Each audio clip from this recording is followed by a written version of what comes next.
This 66 GTO was brought in because it was hard to start. The carburetors were flooding. We thought we had a fuel issue, but this is a reminder to make sure you check the basics when you're working on these older vehicles, any vehicle really.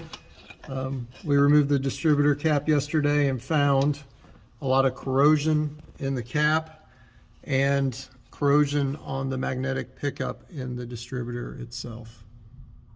So this is just a reminder, check the basics. Hopefully this is what the main problem is with this car.